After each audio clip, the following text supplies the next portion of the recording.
یہ ویڈیو الفاظ کا مجموعہ نہیں، ایک سوال ہے، ایک صدا ہے جو غزہ کے جلتے ہوئے ملبے کے نیچے سے بلند ہو رہی ہے۔ آج غزہ کی گلیوں میں نہ ہنسی کی آوازیں، نہ سکون کی سانس، ہر طرف صرف ملبہ، خون، بم برساتے اسرائیلی طیاروں کی آوازیں، آگ اگلتے ٹینکوں کی آوازیں اور خاموش چیخیں سنائی دیتی ہیں۔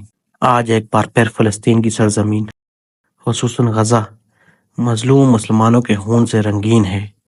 ہر روز معصوم بچے شہید ہو رہے ہیں، مائیں اپنے لال دفن کر رہی ہیں اور دنیا خاموش تماشائی بنی ہوئی ہے۔ کیا یہ انسانیت ہے؟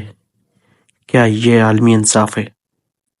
معصوم بچے، عورتیں اور نہتے مرد اسرائیلی بمباری، ظلم و بربریت کا شکار ہو رہے ہیں۔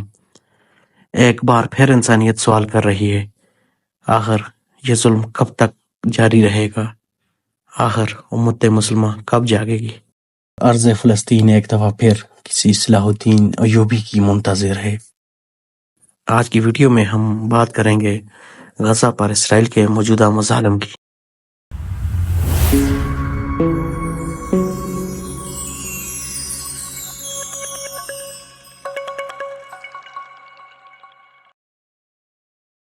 یہ ظلم آج شروع نہیں ہوا۔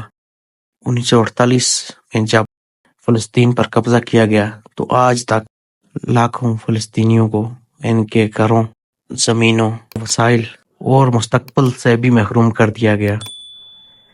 اسرائیل نہ صرف زمین پر قبضہ کرتا رہا بلکہ تاریخ، ثقافت اور انسانیت کو بھی رونتا رہا۔ اور سب سے بڑا دکھ، ہماری امت مسلمہ کی خاموشی۔ آج 50 سے زائد مسلم ممالک ہیں، ان کے پاس تیل ہے، افواج ہیں، طاقت ہے، لیکن بات فلسطین کی ہو تو سب خاموش ہیں۔ کیا ہم صرف دعاؤں سے بیت المقدس کو آزاد کرا سکتے ہیں؟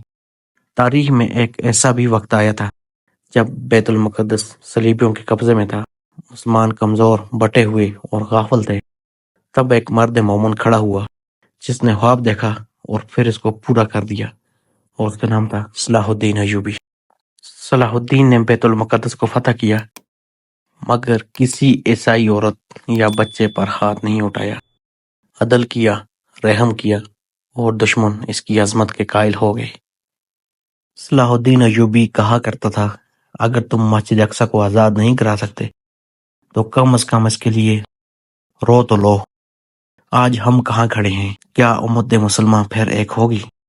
کیا مسلمان صرف دعاؤں تک محدود رہیں گے یا عمل کی طرف بھی آئیں گے؟ کیا ہم اپنے بچوں کو صلاح الدین کی تاریخ پڑھاتے ہیں؟ کیا ہم میں کوئی صلاح الدین پیدا ہوگا یا ہم صرف اپنی دنیا میں مگن رہیں گے اور غزہ یوں ہی جلتا رہے گا؟ وقت آ چکا ہے کہ ہم بیدار ہوں، ہم اپنی زبان، قلم، کیمرہ اور آواز کو حق کے لیے استعمال کریں، اپنی نئی نسل کو سچ دکھائیں، انہیں اسلامی تاریخ سکھائیں۔ یہ جنگ صرف ہتھیاروں کی نہیں، یہ جنگ نظریات کی بھی ہے، میڈیا کی بھی ہے، تعلیم کی بھی ہے۔ ہم صلاح الدین نہیں مگر اس کے وارث ضرور ہیں۔ اگر ہم میں غیرت، اتحاد اور شعور آ جائے تو آج بھی بیت المقدس آزاد ہو سکتا ہے۔ آئیے صرف دیکھنے والے نہ بنیں، آج سے کچھ کریں، آج سے صلاح الدین کا پیغام پھیلائیں۔ اگر صلاح الدین زندہ نہیں تو اس کا پیغام زندہ ہے۔ آؤ ظلم کے خلاف آواز بلند کریں، سچ کے ساتھ کھڑے ہوں اور فلسطین کے مظلوم بھائیوں کے لیے دعا کے ساتھ دنیا کو جگانے کے لیے اسرائیلی مصنوعات کا مکمل طور پر بائیکاٹ کریں۔